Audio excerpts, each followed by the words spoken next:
Les 12:48 Els comentava jo que anem a parlar d'un joc de taula per a sensibilitzar sobre l'estat de les cases buides i conscienciar sobre aquesta necessitat d'habitatges als pobles d'una manera amena i divertida.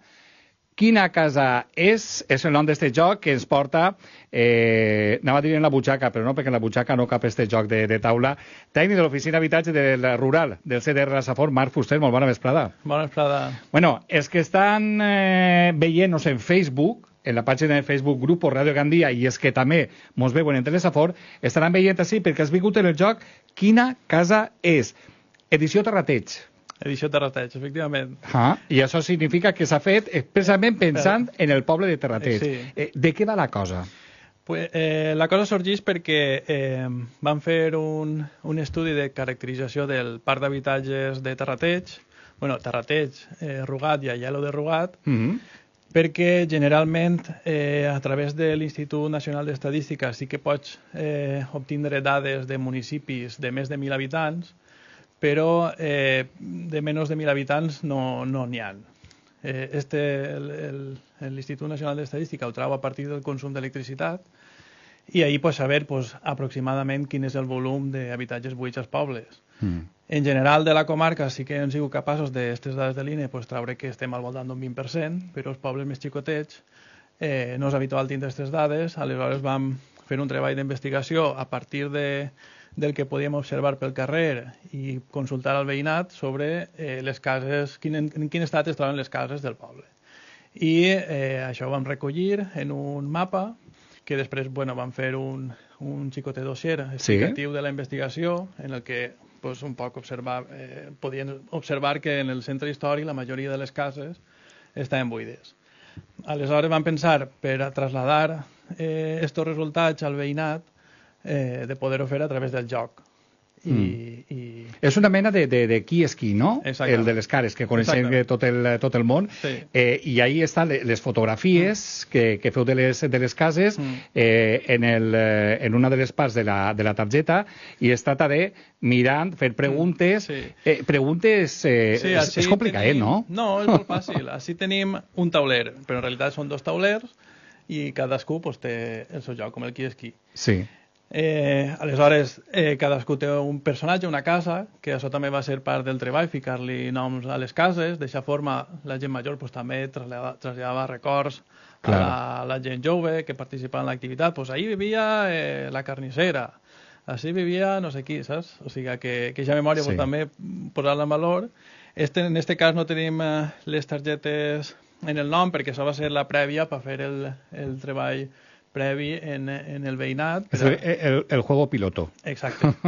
Ara ja estem acabant l'edició definitiva per a traslladar-los al veïnat i que ells puguen gastar-la a l'escola o el que sigui. En aquest cas ens van dir, mira, tenim la setmana cultural i fem jocs, o sigui que es sentien orgullosos de tindre un joc del seu poble. Vamos, i ja poden estar satisfets ja. Clar, si la pregunta és, no poden dir quin color d'ulls té, quin és ull, no, però té balcó, no té balcó, té persiana, no? Exacte. Seria... És planta baixa més 2, la façana és de pedra, és un color claret, les portes han de ser sí o no.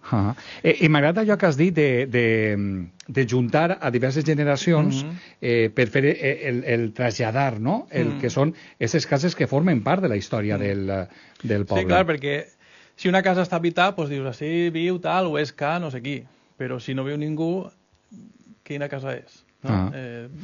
No se sap. De fet, la gent jove, quan intentaven dir, vinga, proposeu vosaltres un nom, clar, no sabien tampoc què dir, però les generacions que havien conegut algú que vivia ell, ja la discussió centrava en si era tal o era Pasqual, saps? Perquè la gent major recordava algú més vell i la gent no tan major, algú més jove.